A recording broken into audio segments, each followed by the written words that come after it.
Good afternoon, everyone.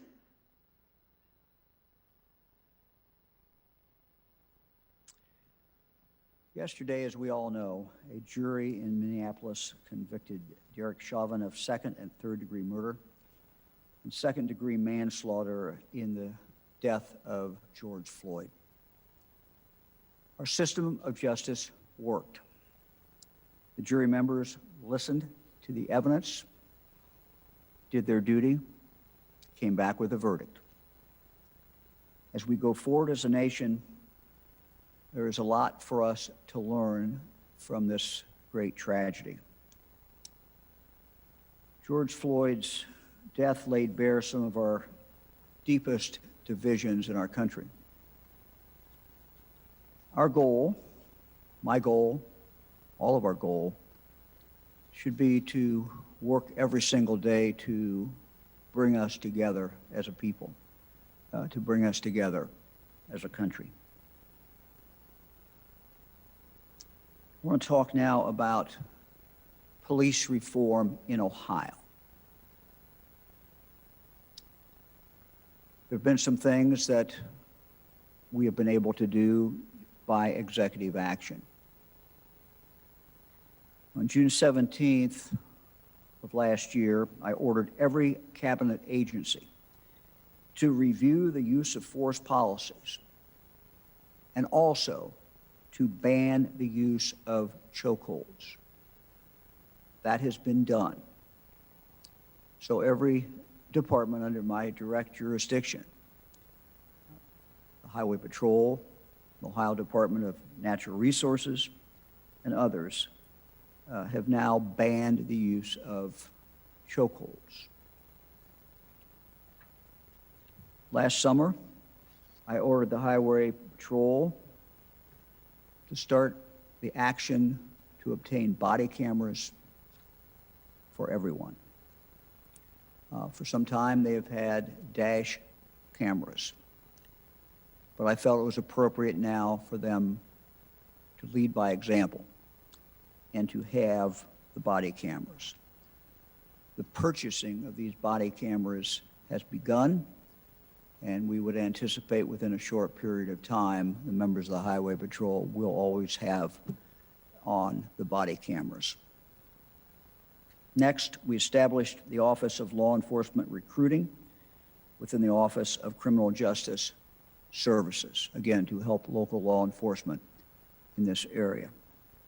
Next, I ordered the Ohio Community Police Collaborative to develop a standard for law enforcement responses to mass protests. And I'm happy to say that they have now adopted a uniform standard. Let me talk for a moment about several budget initiatives that are now in front of the General Assembly. Several things that are pertinent were contained in our budget. We had $10 million we provided for law enforcement body cameras for local law enforcement around the state of Ohio. In addition to that, we provide in our budget $1 million in grant funding to support local police agencies and their innovative initiatives to recruit women and minorities. These are two things that are contained in our budget. Let me now turn to legislative proposals. I talked this morning with State Representative Phil Plummer. Phil is a former sheriff of Montgomery County. He's been working on a law enforcement reform package. We have worked with him on this.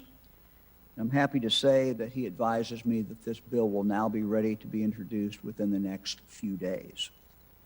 This bill will increase accountability and transparency in law enforcement. It was developed with the help of the Ohio Attorney General's Office, of veteran law enforcement officers, organizations including the Ohio Association of Chiefs of Police and the Buckeye State Sheriff's Association, as well as civil rights leaders. This bill will do a number of things. Let me just mention several. We'll establish a peace officer oversight board. It is time that in Ohio we begin to treat law enforcement as the professionals that they are. What does that mean? It means that in other professions, if you're a doctor, you're a nurse, you're a lawyer, we could go on and on.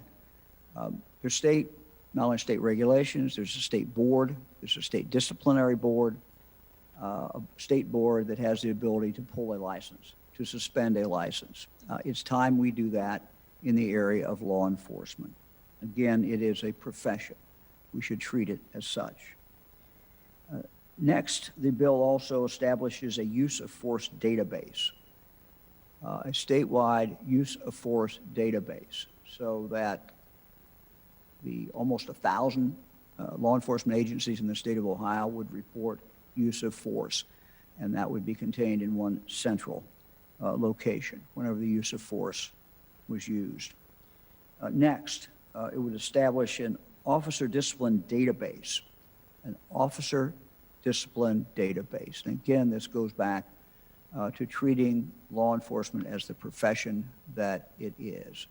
So situation we have now is someone can go from one police department to another, and if they left under bad terms and that officer doesn't even report that he worked at the other law enforcement agency, and it's clear across the state, one law enforcement agency may have no idea that he even worked for another law enforcement agency. Again, an officer discipline database. Fourth, will require an independent investigation of officer-involved critical incidents.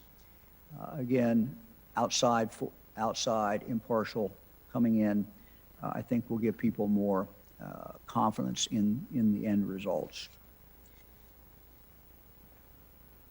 I think there's also a general agreement that we need more police training. I've never met a police officer who did not think that more training was good.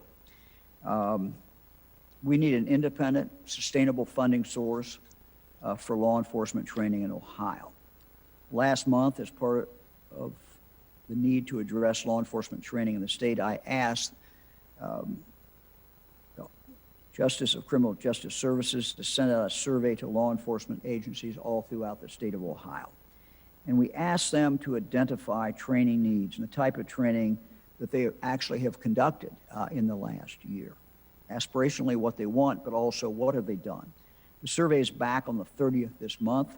The information from this survey is going to be used to assist in studying the potential for developing a long-term funding solution for law enforcement training in Ohio. I know, talking with Phil Plummer this morning, I've not looked at the language, but he tells me that there is language and money in the bill that he has introduced in regard to law enforcement training. Once we have established an independent funding source, we need to mandate minimum continuing professional education training hours, just as we do in other professions.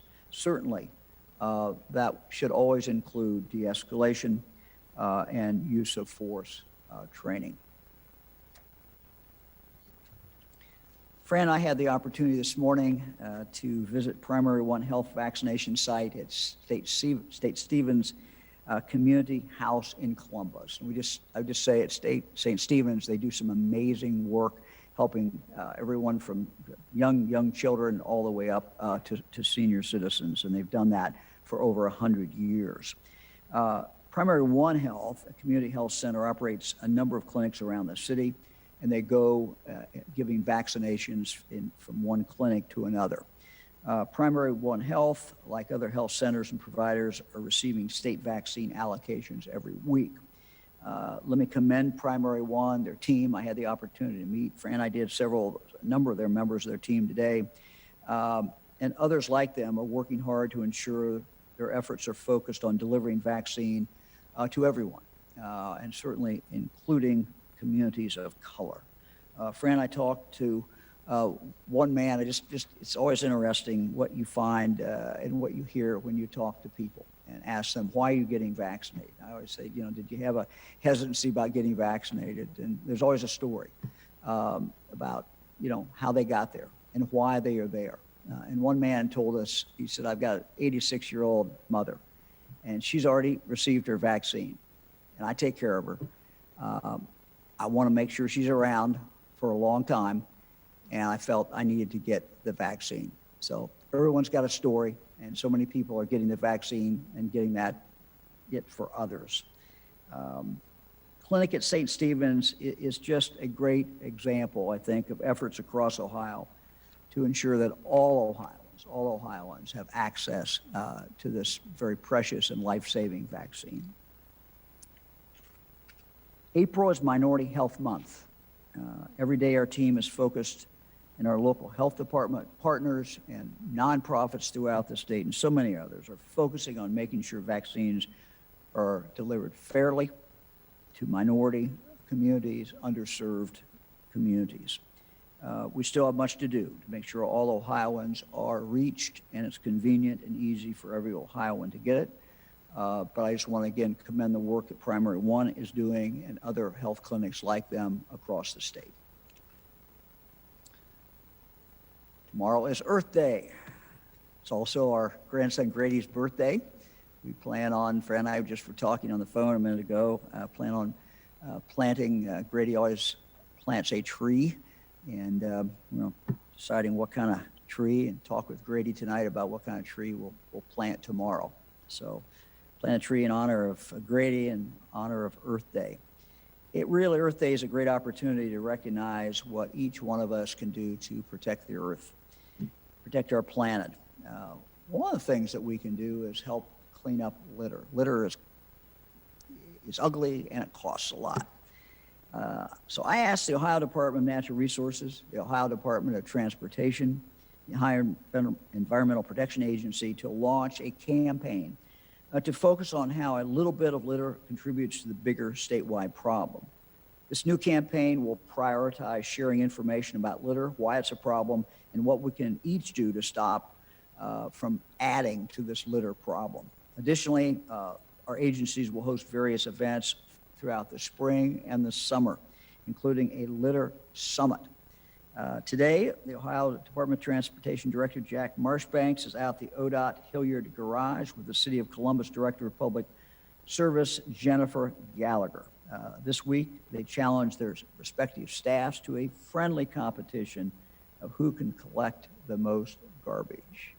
So let me go to them now. Director Marshbanks, how are you? Governor, I am fine. Thank you for your leadership in these trying times. And yes, we are having our Step Up, Pick Up Litter Challenge with the City of Columbus. We have Public Service Director Jennifer Gallagher with us this afternoon. But I would also like to introduce our Ohio EPA Director, Lori Stevenson. Yes. Lori's here.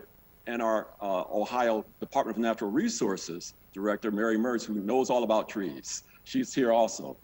So I wanted to share with everyone that we are working together cabinet-wide to make sure that we are making Ohio as beautiful as it can be. One of the most annoying and unfortunate things we have to do at ODOT is pick up the trash of other people along our roadways. It might seem like it's just a little bit of litter to you when you toss it out of your car, but it's a big problem. Last year alone, ODOT picked up 362,000 bags of trash with our crews, our Adopt a Highway volunteers and inmates. In Franklin County alone, we picked up over 29,000 bags of trash. And these trucks behind us, that's 100 bags of trash in the ODOT truck, and that's what we pick up in one day. So we are asking people to do their part. Dispose of your trash in the proper place, not on our roadsides. And equally important, make sure if you're carrying a load down our highways that it's tied down. And if you're carrying something even larger, put a tarp over it. Together, we can demonstrate pride of place as Ohioans. And we're working together. And we thank everyone out there listening for helping us and making litter a blight of the past. I'd like to introduce right now, Governor, our City of Columbus Public Service Director, Jennifer Gallagher, will tell you some more about the challenge. Jennifer? Director Gallagher, thank you very much for joining us. Thank you for what you do. Good afternoon, Governor DeWine. Thank you for inviting me to be here today on the eve of Earth Day.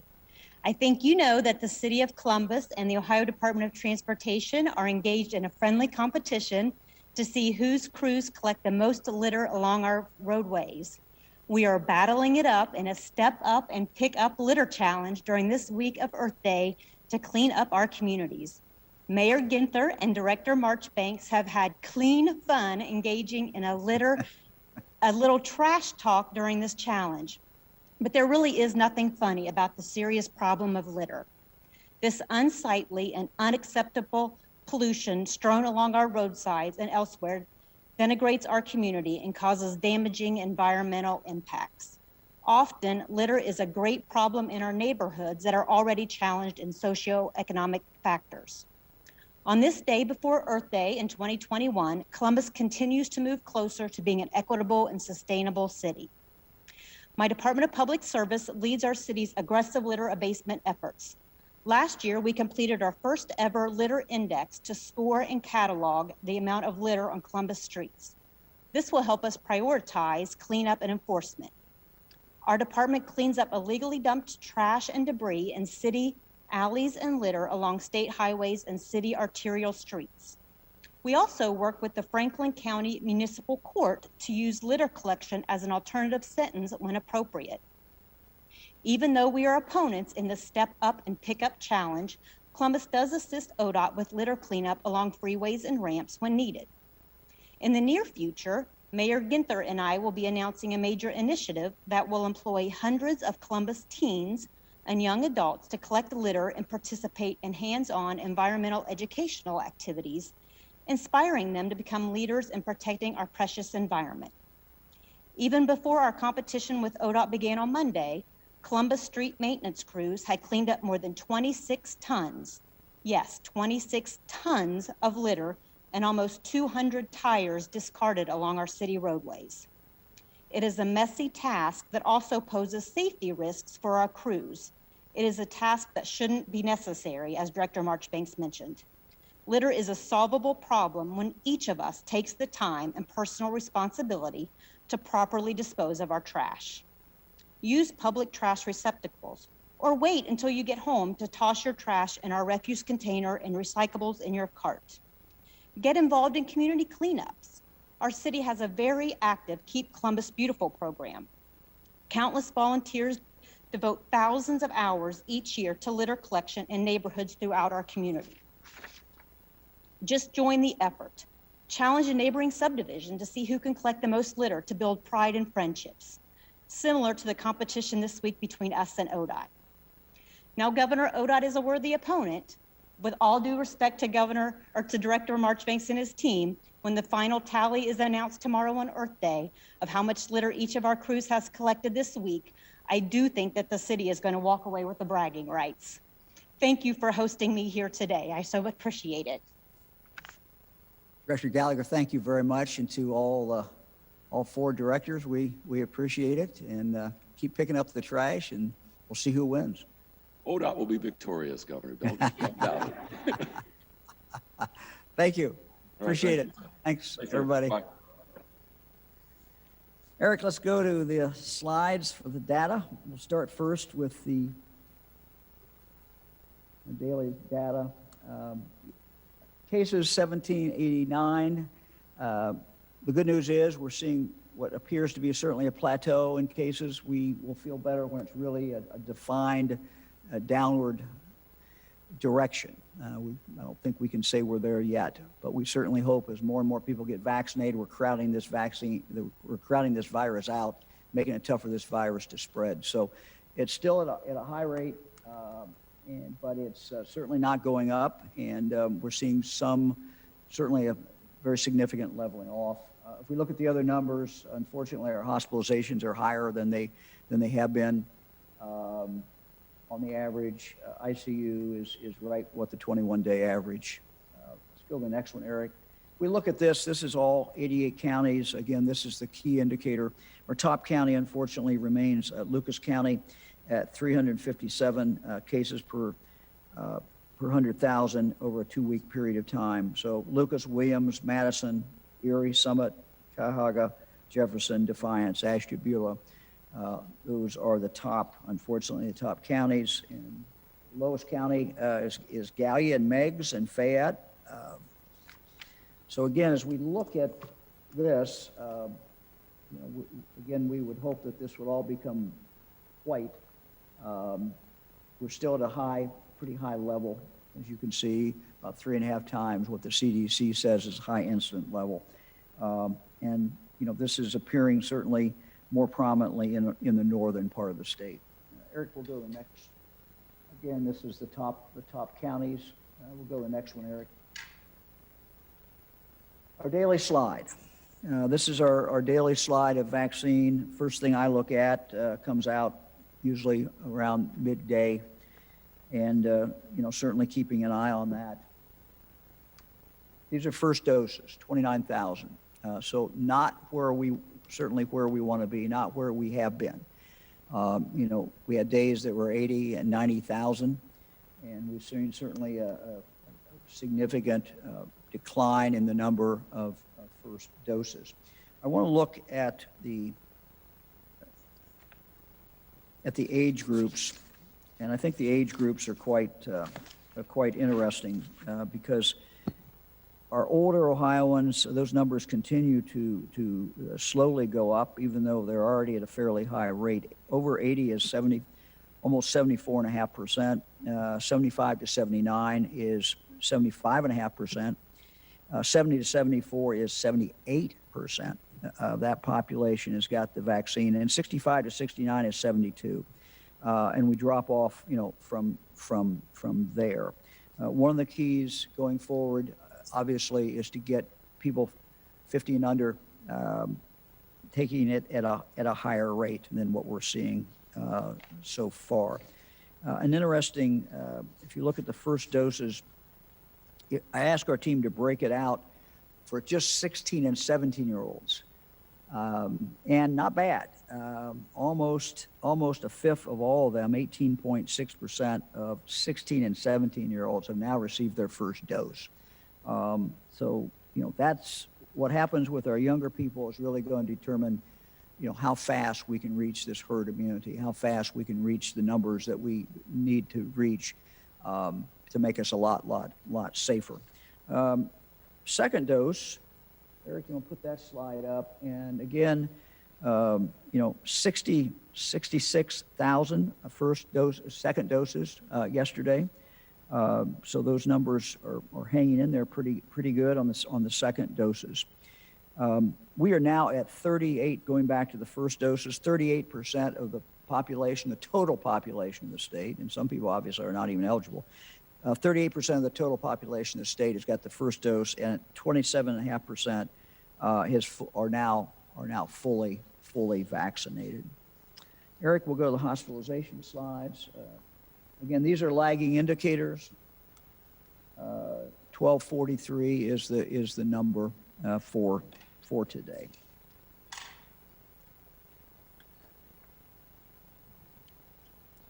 So as we look at the virus, where are we today in Ohio in regard to our battle? These are really the essential facts. 38% of us, more than 4.4 million of us, have now received our first shot. That's good. Second, cases, while high, seem to have plateaued. That's good. Third, though, it is not good, and that is the virus is more contagious than it's ever been. Some estimates are 40% more contagious. The way Dr. Vanderhoff explains it is it sticks better. So the first two facts are good. The third fact is not good. So Dr. Vanderhoff, let's go to you, and maybe kind of from a medical point of view and a health point of view, maybe talk a little bit about, we're kind of settling out into two different groups.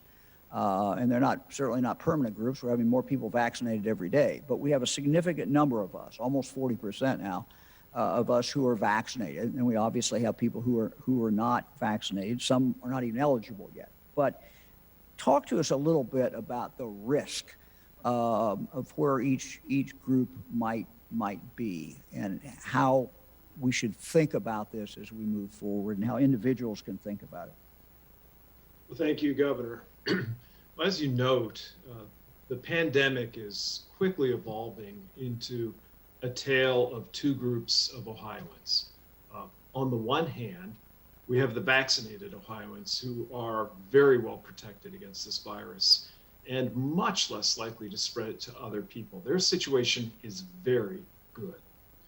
But that very good situation for the vaccinated contrasts sharply with that for the unvaccinated. Unvaccinated Ohioans simply lack the same protection against the virus, which is now, as you noted, more contagious and able to put younger people at much greater risk, including the risk of ending up in the hospital. Also, as you noted, essentially, the new variants have evolved to stick more easily to our cells. So it takes less of the virus, less exposure to make a person sick. You add to that the fact that more older Ohioans, and you reviewed those numbers, have been vaccinated. And it all means that if you're young and unvaccinated, what might not have been much of a concern to you this fall sure ought to be a concern right now. And if you're counting on herd immunity to cover you, you really can't count on it yet. Now, there's no doubt our herd, our population, is more and more protected as a result of vaccines. So I'm expecting that we'll see better and better numbers over time. But until we get a lot more vaccines in people's arms, the unvaccinated are quite simply playing a COVID lottery. And it's a lottery whose consequences are pretty stark. Doctor, thank you for that assessment. We are introducing this week 3 new public service announcements.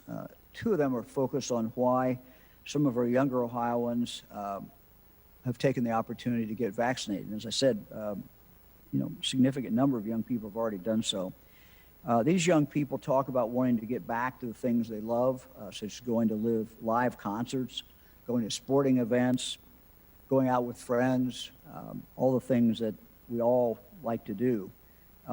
They also share reasons for getting vaccinated. Let's take a look at these ads now, Eric. I've gotten the COVID vaccine. So have I. I have too. The sooner we're all vaccinated, The sooner we can get back to normal. I'm looking forward to going to live concerts, sports events. Graduation. going out with friends. It's not about me. It's not about me. It's about protecting the people I care about. To protect my community. I just want to do my part. Even though I'm young and healthy, I know it's the right thing to do. Take your shot. Protect your family and your friends. Don't hesitate. Vaccinate.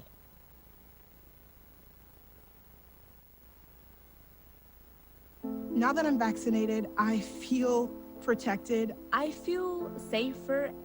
I feel incredibly hopeful. I would say relieved. I feel extremely optimistic after being vaccinated.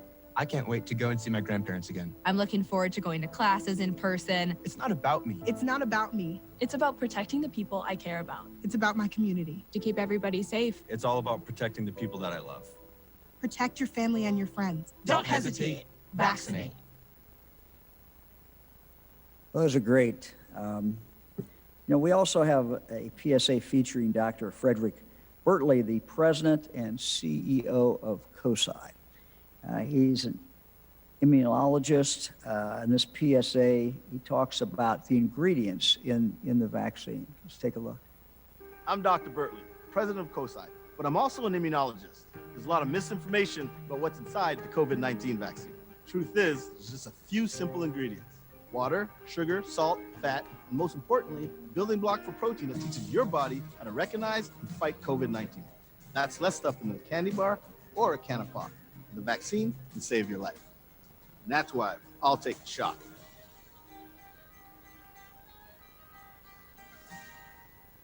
Well, that's the first in a series of PSAs that Dr. Bertley has done. And I've had a sneak preview of the other ones, and they're a lot of fun and, more importantly, very interesting as well. So we appreciate him doing that, and we appreciate COSI.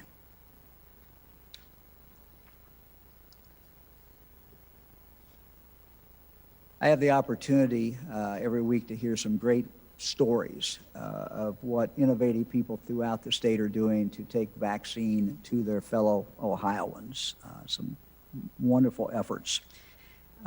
Toledo Lucas County Health Department teamed up with the local fire department, EMS, and they're using zip code data. They're looking at the zip codes and going into those areas that are the most underserved. That's some information that we've been able to provide them, and it's very, very impactful. What do they do with that information? They then go into those neighborhoods to distribute vaccine to anyone who wants it. Sometimes they're literally going door to door, knocking on doors. They've got a vaccination station set up on the corner. They then go out and knock on doors. So I really appreciate their creativity, and just keep it up. We really, really appreciate that great work. We're also seeing some innovative work from a lot of our employers. They're coming up innovative ways to help their employees and members of their community get vaccinated. For example, Scott's Miracle-Gro, working with the Union County Health Department, held 2 weekend drive-up clinics for not just their employees, but also for people in the community. During those clinics, they vaccinated about 800 people.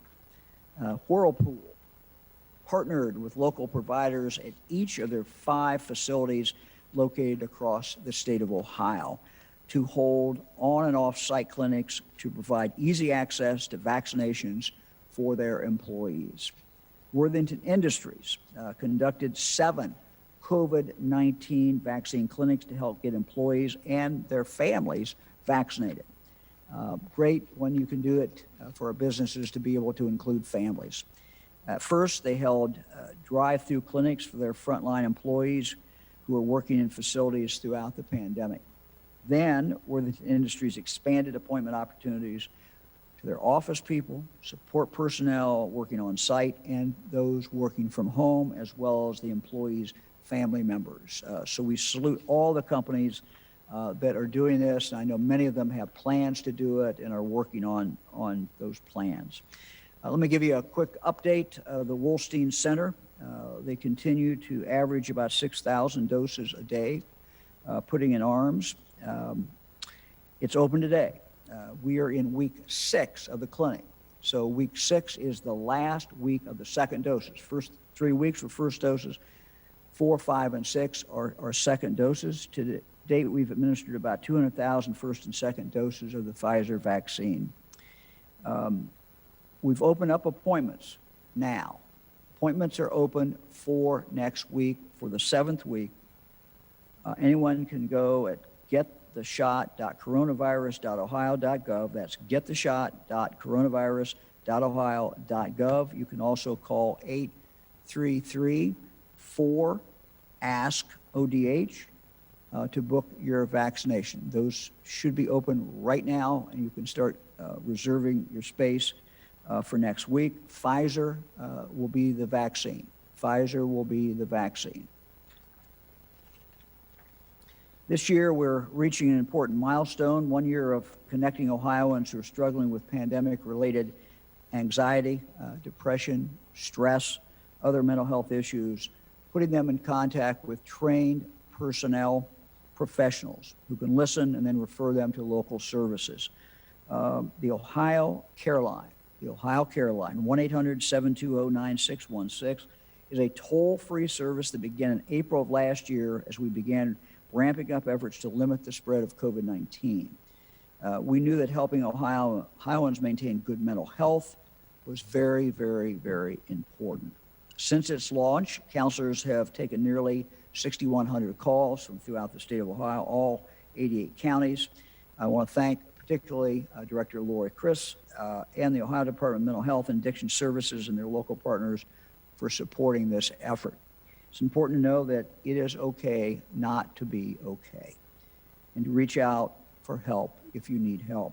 Again, the number for the Ohio Care Line is 1-800-720-9616. Let me take a moment to recognize National Volunteer Appreciation Week, which is this week. Thanks to all the volunteers who are out there who are making a difference. We appreciate your work very, very, very much. Last week, I was asked to give an update on the progress being made to improve the unemployment experience, those who are unemployed, who are trying to seek benefits, and to get Ohioans the help that they need. So I've asked the Ohio Department of Jobs and Family Services Interim Director, Matt Damschroeder, to give us an update. Director, good to have you with us again. The Thank floor you, is Governor. yours. Thank you, Governor. Good afternoon. So by way of update, the Public-Private Partnership, or P3 team, and the JFS unemployment team have made significant progress improving Ohioans' experiences with unemployment services. From the contact center to clearing up the snags people sometimes hit with their claims or the backlog. In addition, we are aggressively combating unemployment fraud. With respect to fraud, we have new tools at work to enhance fraud detection, including enhanced identity verification requirements and new IT measures such as Experian and LexisNexis technology to verify the identity of unemployment applicants. And these efforts, Governor, are really making a difference. We're intercepting more fraud attempts and seeing a decrease in the number of initial claims being filed. For the Pandemic Unemployment Assistance Program alone, which was created by the federal government for people who do not normally qualify for traditional unemployment, like the self-employed, our anti-fraud efforts reduced initial applications by more than 65% the week after the team implemented those new technologies. For the traditional unemployment program, the reduction was 45%. We continue to make improvements in the anti-fraud effort, and suspected fraudulent claims need to be actively investigated while we prioritize getting benefits to Ohioans who are legitimate claimants. Great strides are also being made to eliminate our backlogs. The team has completed the processing of all outstanding traditional unemployment and pandemic unemployment assistance claims from 2020 that weren't flagged as being potentially fraudulent and or under appeal. They're also working hard to clear the remaining non-fraud backlog for 2021. And Governor, with regard to the contact center, we know there have been frustrations in the past about the time it takes for someone to get their questions through to a live agent. I call the contact center regularly just to personally check and see how long it takes for a call to be answered. Over the last several weeks, each time after the recorded messages are played, it rings and a call center agent answers. I don't even get to the point where I have to listen to the recorded message about how long I will still have to wait to speak to an agent. Simple questions that don't need a live agent are also being answered with automated responses now and recorded messages, and we have more self-service options in development that we hope to put into production in the very near future. For callers who still need to talk to an agent, more than 70% of callers are successfully completed now, compared to less than 20% in January. The average call handle time is now trending below 10 minutes, the lowest since the beginning of the pandemic.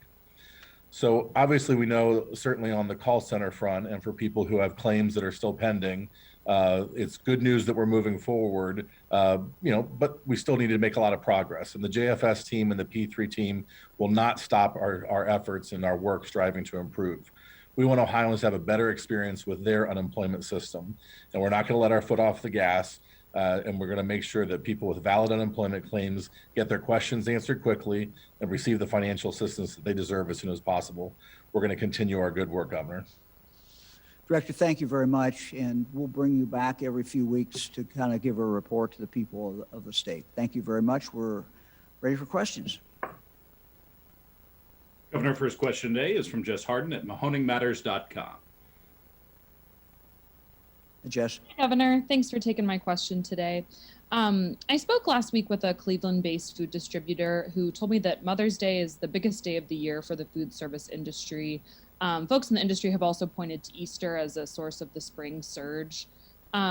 Cases are plateauing now, but how can we ensure that they continue to do so, given that we've been in this position before?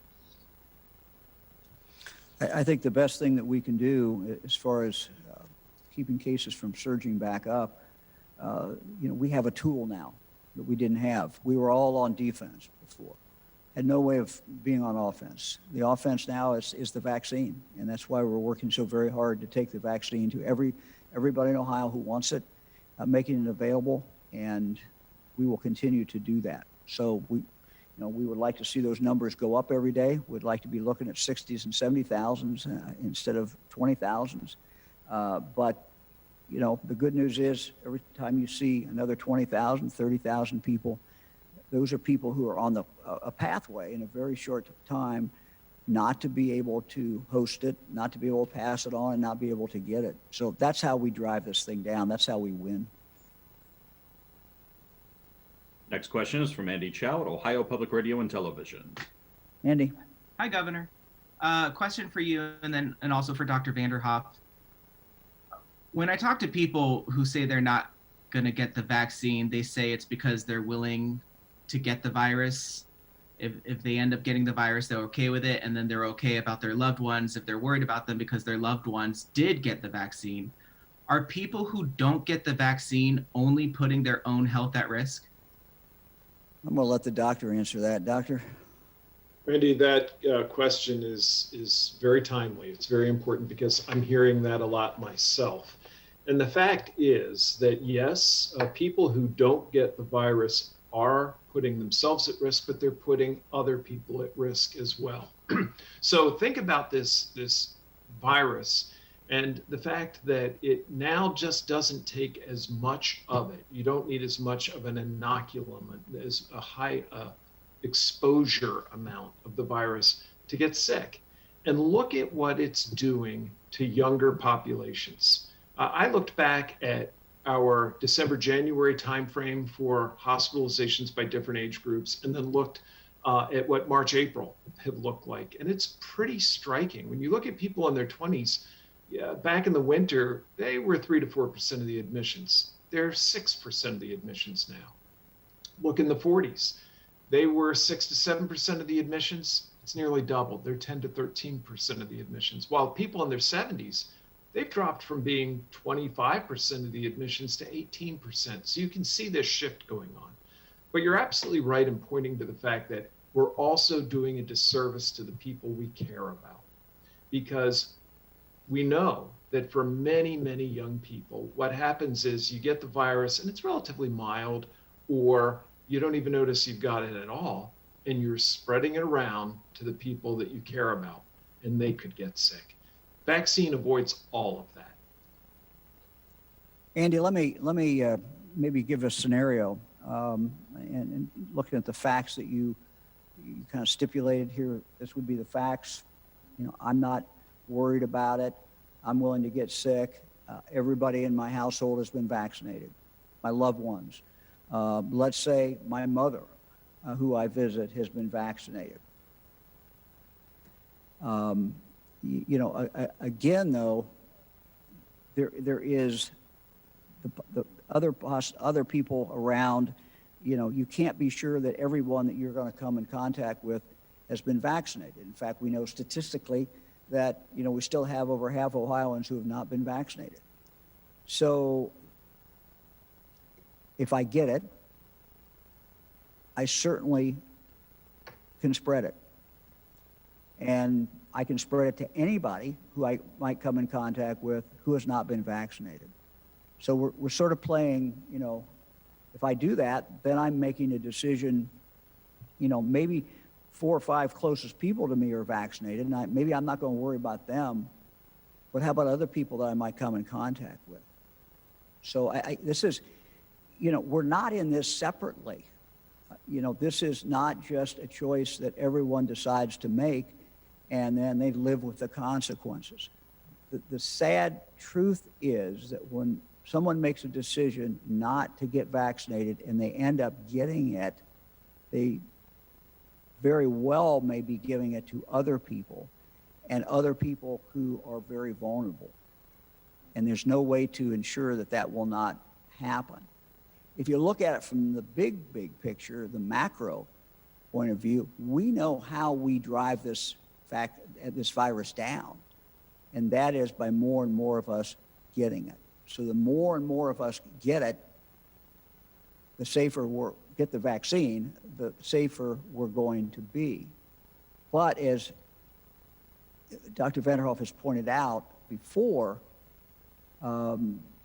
just because the numbers are getting better, just because we're seeing more people getting vaccinated, and the macro point of view might look good, for an individual who is not vaccinated, it's more dangerous than it was a number of months ago, because now we have the variant and it's much more contagious. So it's this kind of it's a little illusory, it's a little kind of a strange situation where you can have good news, big picture, but for the individual who's not vaccinated, not good news at all. And they in turn can share that with someone else who is not vaccinated. So we are in this together, and you know, we are not by ourselves. We're not only suffering the consequences ourselves. There will be other people very likely that will suffer the consequences if you get the virus. Next question is from Chelsea Sick at WKEF in Dayton. Hi, Governor DeWine. Hey, Chelsea. The Clark County Health Commissioner told me yesterday that they didn't request first dose vaccines for next week because they have so many unused from this week. Are you seeing this across the state? Is there a solution to get these vaccines to Ohioans? What would be your recommendations, I guess, to these public health departments? We are seeing a number of not only health departments, but other providers who have told us do not send this week. We're still in business. We're still putting shots in arms, but we didn't get rid of all that we had last week.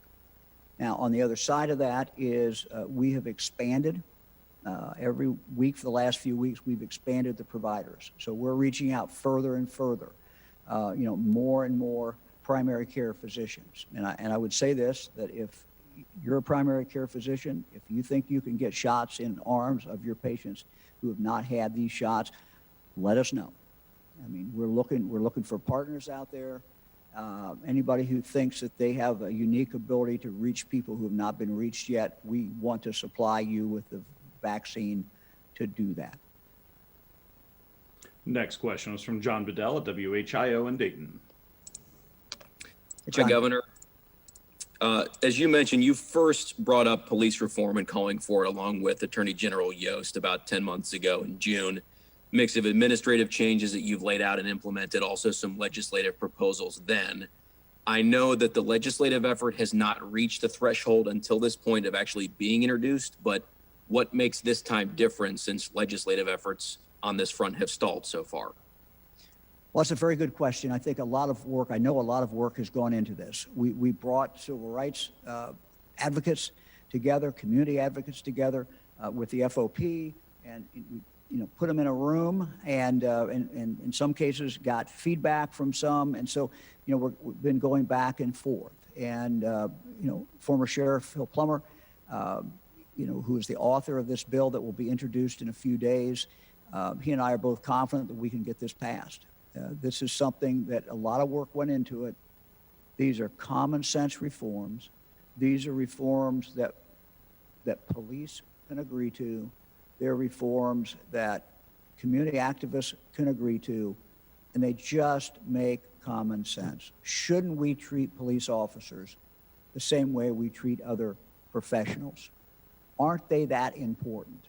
Shouldn't there be a central database if a police officer has been disciplined, where that information can ultimately be available if another police department wants to hire that individual? Shouldn't use of force by over 900 police departments in the state have to be reported so that we can see what patterns there are, if there are any kind of patterns? So these are just common sense reforms, but they're reforms that need to be made. If this bill is passed, it will put Ohio at the forefront. We will be able to say, look, we have gotten serious about this. We respect our police. Great majority of police do wonderful jobs. We want to make sure that we have the uniformity in policing and that we make it as professional as we can. This bill, Phil Plummer's bill, will do that. Next question is from Dan DeRose at WOIO in Cleveland. Good afternoon, Governor. Hey, Dan. Sir, my conversation this week with Dr. Michelle Medina, she is the Associate Chief of Clinical Operations at the Cleveland Clinic. She brought up a surprising statistic. They are seeing only about 60% of people coming back for their second shot. So they went through the trouble of getting that appointment with the Cleveland Clinic. Only about 60% are coming back for their second shot. So now it appears the state not only has a problem of just getting people to get the vaccine, you're also now going to be dealing with approximately 40% of individuals who aren't coming back for their second shot. Why is that? And is that a concern for you? Is that a concern for Dr. Vanderhoff? Yeah, interesting, Dan. We will certainly check that. We watch this. We talk to the providers all the time. I've not seen numbers like 60%, but if that's what she said, I'm sure that's what it is. We don't think that's what we're averaging statewide at all. We think it's a higher number. Now, are there people who don't get a second dose? Yes, there are. Anecdotally, it was reported to me that after the announcement in regard to Johnson & Johnson, you even had some fall-offs of second doses, even though it wasn't Johnson & Johnson. That hurt the whole total confidence that people have in vaccines in general. So I'm going to go to Dr. Vanderhoff. I see he's on the screen. I don't know whether, Dr. Vanderhoff, you have any additional perspective on Dan's very good question. Yes, thank you, Governor. Well, one thing I think I can add is that I think too often people make the mistake of looking at the very good numbers for that first dose of either the Moderna or the Pfizer vaccine and think, well, that's pretty terrific. If I can achieve that level of immunity, I'm good with that. But what they don't understand is that second dose is the dose that gives you the long-lasting immunity. And these vaccines are proving to be terrific in that regard. Pfizer just had the release of its information from its ongoing phase 3 trial that showed it at 6 months. Their vaccine, when you get that second dose, not only long-lasting, goes out very high levels at 6 months, but holds up very well against the variants, including, they made particular note of B1351, which was originally from South Africa. So that is going to be lost when people don't complete the series. So I would really strongly encourage people, if you missed your second dose, it's not too late. Get back in, make that appointment, get that second dose.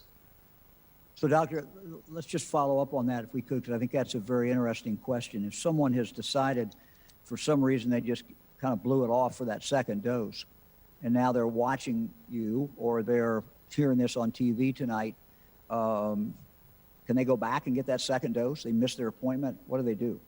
Yes, Governor, that absolutely they can go back and get that second dose. Again, the ideal interval that we look for is the recommended interval of 3 or 4 weeks, depending on which vaccine. And sometimes when we're planning it out, we might extend that as much as 42 days out. But if you go longer than that, it doesn't mean you've lost the opportunity to get that benefit and to get in there and get that booster. So I'd highly recommend that if you've missed that second dose, you get in, get that second dose, you still have the opportunity to have that important booster effect. And let me just say, there is vaccine available. At some point, we really had a shortage. We don't have a shortage. Vaccine is available out there for that first dose as well as the second dose. Thank you. Next question is from Laura Hancock at cleveland.com. Laura. Hi, Governor. I just have a question about the Wolstein Center, how you're doing this alternative of Pfizer shots. Does that mean that the center will wrap up after 8 weeks? Or, you're going to have to keep it open a little bit longer, right, for the follow-up shot? Yeah. What we hope to be able to do, and we don't have everything finalized, so I can't announce it officially. The only thing officially I can announce is we're doing next week. But the goal will be to extend that. And to extend that a number of weeks. So, next week we will start, the 7th week with Pfizer, and the 8th week, in all likelihood, it would be Pfizer. And then, we would pick up a 9th week, and then we would flip those back, second doses, for those 3 weeks. So you could see 7, 8, 9, 10, 11, 12. It's possible. That's what we hope to be able to do. We're still lining people up. We're still lining volunteers up. A lot of moving parts here. And so we can't really officially announce that yet. What we can announce is next week, open, go online. You can sign up, get your Pfizer. In 3 weeks, you'll be able to get your second dose of that Pfizer. Next question is from Adrian Robbins at WCMH in Columbus. Governor, good afternoon. Thank you so much for taking our questions. Getting back to police reform, a lot of people today obviously focusing on the shooting of a 16-year-old girl in Columbus. Do you have any reaction or a statement to that shooting? I understand the investigation is ongoing. And as this story really gets nationwide attention, are you concerned at all about the unrest that could be coming to Ohio over the next few days and this weekend? I watched the video. Anytime anyone is killed, it's a tragedy. Anytime a teenager is killed, a child is killed, it's a horrible tragedy. I think that, we have available video. I think we need to let the investigation play out. And that's what Mayor Ginther has said, and I think, as governor, that's what I would request. We need to let the investigation play out. And one thing I've learned in 74 years of life is that gathering the facts is the most important thing that there is. And sometimes, that takes longer than we like. We all want things instantly. I certainly do. But to gather the facts, get all the information, let an impartial body look at that, impartial people do the investigation. I have every confidence that that will be done in this case, and that's what we all should wait for. Next question is from Jeff Reddick at WSYX in Columbus. Hi, Governor. Follow up to that question from Sure. It's three quick things here. When were you briefed on the shooting in Columbus? Is your administration reaching out to police or the family? And would your idea of de-escalation and use of force training for police include protecting teenagers who may be acting out in crisis?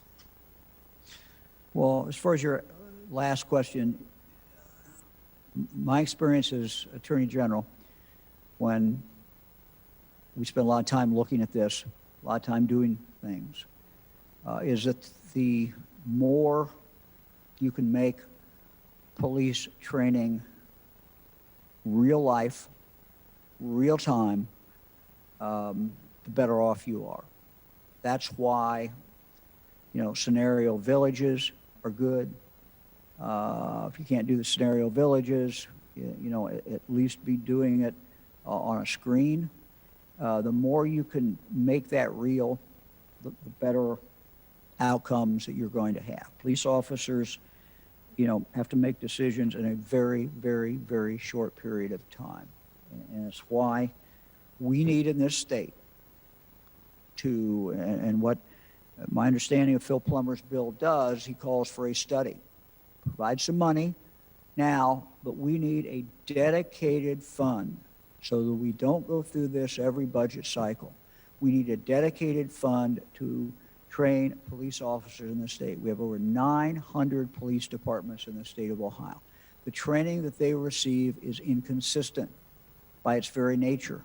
Some departments, smaller departments, cannot afford a lot of the training. And so no matter where you live in Ohio, no matter where you're a police officer in Ohio, you should have basic training every single year at a high level. And I don't mean basic. Basic is the initial training, but you should have that training every single year. And in scenario and how scenarios play out is a very important part of that. So yes, you should have use of force. You should also have how you determine, no indication in this case, but how you determine someone is autistic, how you deal with them, how you talk with them, because they hear things differently and see things differently. Same is true of someone who has a mental health problem. How do you deal with them? These are all things that there is good training for, and many of our police officers have this training. But until every police officer in the state has that training, we should not be satisfied. As far as when I watched it, pulled it up and watched it in the car a couple hours ago. And I can't tell you exactly, someone on my team notified me about the incident, but I can't tell you exactly when that was.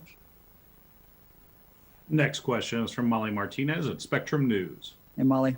Hi, Governor. Good to see you. My question is also sort of in this same vein. Just minutes after we got the verdict from the George Floyd case, we heard about this, tragedy of Ma'Khia Bryant in our own backyard. What would you say to the community activists and to the people who feel like this is just incessant and ongoing, and the second they get a break, there's another tragedy? The people that are really tired of fighting this fight, what do you say to them? Well, I think we have to let the facts control. And I look, it's hard. You cannot get over the fact that you have a teenager who is dead.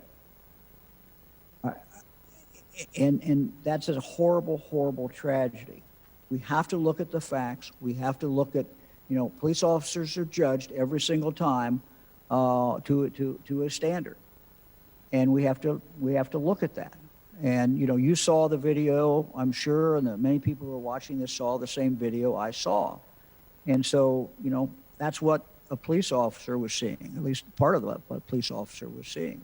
And ultimately, it's always a judgment call. Did they exercise reasonable force based upon the facts of that particular circumstances? I would like to, though, if I could, broaden our area of compassion and not center it.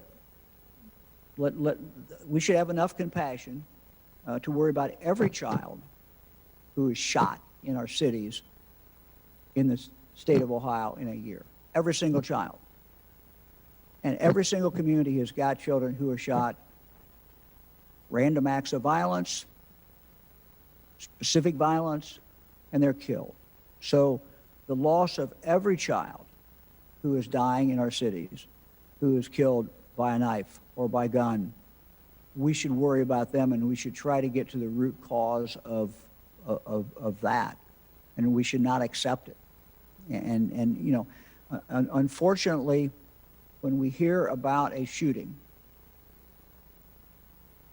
that's a non-police involved shooting, somehow it just doesn't have the impact. We should be concerned with every victim. We should be concerned with every death that occurs in the state of Ohio. And there's, each one has a different cause, and we should try and do everything we can in our power to deal with that. Again, we have a bill in the legislature that would help violent repeat offenders who are shooting people up and killing 5-year-olds and 12-year-olds. We ought to feel compassion for them as well. But back to this horrible tragedy, let's let the facts come out. Everyone see the video. I think I congratulate the mayor, the chief, putting the video right out. That's the way to do it. So there can be, everything that we know is out, everything that they know is out. I'm not investigating, but everything they know is out. But then they're going to go through and interview everybody who was there, and that's what the investigators will do. And we need to be patient and wait and let the facts take us whatever the conclusion is. Next question is from Scott Hallis at the Xenia Daily Gazette. Hi, Governor. How are you today? Hey, Scott. I received a message from someone here in the Dayton area, a former colleague of mine who's in South Carolina right now. And he says they have no mask mandate and their cases per 100,000 are around 27. And, he's comparing that to Ohio where, 200 per 100,000 with a mask mandate. Is it fair? Is it accurate? Is it a good idea to compare what other states are doing and their numbers as, for lack of a better word, ammunition to try and say, hey, let's remove the mask mandate in Ohio? Scott, I'm going to leave it to other people who are a lot smarter than me to compare the 50 states and at different stages of this pandemic. As you know, at different stages, different states have been at different places for any number of reasons. The only thing I can do is to try to deal with things that we can control and to use the science that the scientists have given us and the information they have given us. And so we believe that the evidence shows that, by having a mask mandate, by having compliance at better than 90%, and having it in effect for some time now, that has enabled us to be in the position that we are, and we think we would be in a lot worse position if we did not have that mandate on. Now, we now are in a different situation as we have the vaccine, and we're trying to drive this thing down. And, if we continue to get, if enough of us get vaccinated, then, we're going to have no health orders at some point, obviously. So that's our goal. Our goal is to get back to normal, and we've got to do that through the vaccinations, and that's really what we need to do. I don't know if Dr. Vanderhoff, if you have anything to add to that or not. But. Governor, I think you said it very, very well. Thanks, Scott. Next question is from Kevin Landers at WBNS in Columbus. Hi, Governor. Well, I just want to follow up on the shooting that others have asked you about. I do have to ask you, what is your message to the family of Michaela Bryant? Well, my message to any family who has lost a child is that there's nothing worse, and my heart goes out to you. It's just losing a child is the worst thing that can happen to you, and so I'm very sorry for your loss. Next question is from Todd Dykes at WLWT in Cincinnati. Thanks, Governor, for taking my question. I think this may be more for Dr. Vanderhoff. I'm curious about the concern, if there is any. You talked about the more sticky nature of the virus as it's evolving. Should people who have been vaccinated, double dose, 2 weeks out, fully vaccinated, is it possible that there could be more breakthrough infections that would go lower than 95% on the effective rate and get into that territory? And that's one part. The second is, just out of curiosity, I would love to know your thoughts about, a lot of folks in Cincinnati took part in the trials last July, August, September, and they're now 6, 7, coming on 8 months away from the initial vaccination. And I'm sure many of them are wondering, should I get a booster? So 2 parts. One, should those of us who've recently been vaccinated be concerned about the sticky nature you're talking about? And then the second part is, what about boosters for those that have taken part in trials and the like? 2 excellent questions. I'll begin with the first one. So as we're thinking about the variants and could the fact that these are more contagious, that it takes less exposure to create a problem for us, mean a problem for us in terms of the vaccination? And the good news is it doesn't appear to be so. If we look at the breakthrough cases here in Ohio and nationally, as I said, I think the last time, they continue to track at less than 1% of 1%. The numbers are vanishingly low. Frankly, the breakthroughs are much smaller in number than I would have anticipated for even phenomenal vaccines like these that came in at 94, 95%. They're performing more like 99%, which is frankly astonishing. So wonderful news there. Then we look at the question of the durability, and will we need a second round? Will a booster in the fall be needed?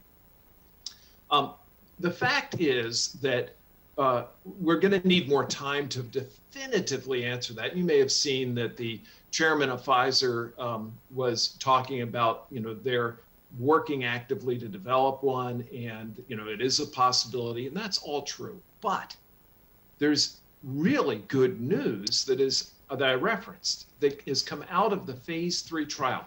This is how they follow people and who were in that trial. They keep following them, and at 6 months they did a check, and what they found was very strong durability of the immunity. It's just not waning at that 6-month interval.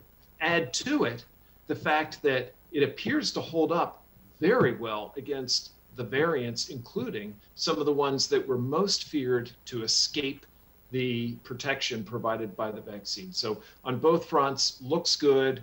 I'm encouraged by what I'm seeing. Next question is from Laura Bischoff at Gannett, Ohio.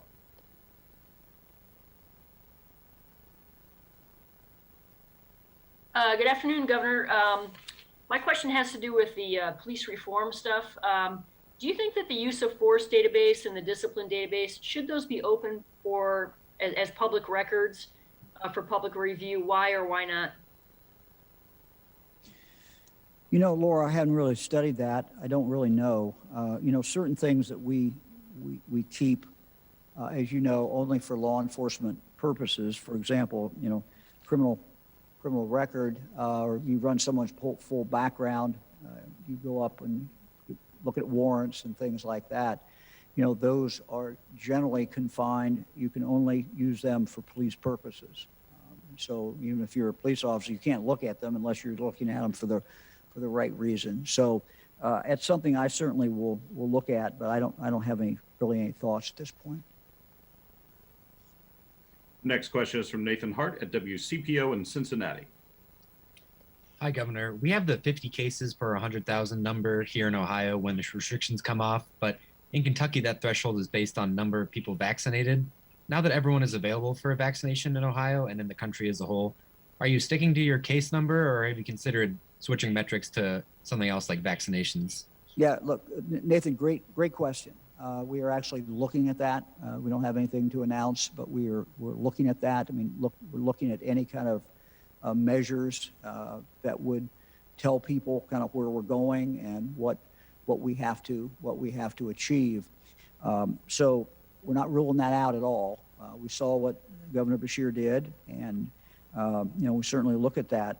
I will say that I do believe that these figures are so intertwined and so related that they're going to, you know, if you hit a certain level of vaccines, you're going to hit that level of 50. That's what we think. And you know, where that is, I don't think anybody knows exactly. But we know every time we remove someone, you know, pull another person out who can't get it, you're making it tougher for that virus. And, you know, our goal every day should be make it tougher for the virus. Don't make it easier for the virus. Get vaccinated. Governor, next question is the last question for today, and it belongs to Lexi Scherzinger of the Tiffin Advertiser Tribune. Good afternoon, Governor. I am once again looping back to the questions on police reform.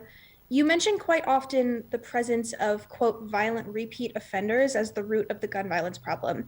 However, a study a few years ago showed that law enforcement officers nationwide had a 2 to 4 times higher rate of domestic violence than the general public. So many of these violent repeat offenders could be the very ones supposed to protect us. You mentioned a creation of a database on the use of force in this new bill, but would you consider upping the requirements and background checks needed to hire new officers, or even consider reevaluating every officer currently employed to make sure they are the appropriate people to protect public safety? Well, I think it's incumbent upon every chief of police, every department, every sheriff to you know, always look at their force. If they feel that someone is not the right temperament, is not the right person to be in law enforcement, they should take whatever action that they deem appropriate. As far as looking at domestic violence, look, it's a problem. Domestic violence is a huge problem in this country. And should that weigh in on your judgment, whether you hire someone to walk around and carry a gun? Well, absolutely. There's no doubt about it. My only point was putting aside police reform, and we're for police reform. We've laid out a plan for police reform. It's a very solid plan. But besides that, we have other problems that are related to young people getting killed. And I don't have the numbers, but we could go back and look at all the people under 18 who have been killed by gunfire in our cities in the last 12 months. And it is a very high number. And you have some at 5 years old and 10-year-olds who literally were doing absolutely nothing wrong at all, and they got shot and killed, or they got shot and wounded. And what the evidence will show is that the majority of people who are committing those crimes are violent repeat offenders who are not supposed to have a gun anyway. And so I would again ask the General Assembly to pass our legislation which says violent repeat offenders who are not supposed to have a gun, the judge should have significant discretion to really have a very, very heavy sentence and remove that person from our community and save other children and other people from being killed. Separate bill, but it's something that's, I think is very, very important. So I want to thank everybody. Happy Earth Day tomorrow. And this has been a kind of interesting day. At least most parts of Ohio to wake up and snow on the ground and look at the fruit trees blooming, and it's kind of crazy. But we hope everybody has a good rest of today, and we'll be back next week. Thank you very much.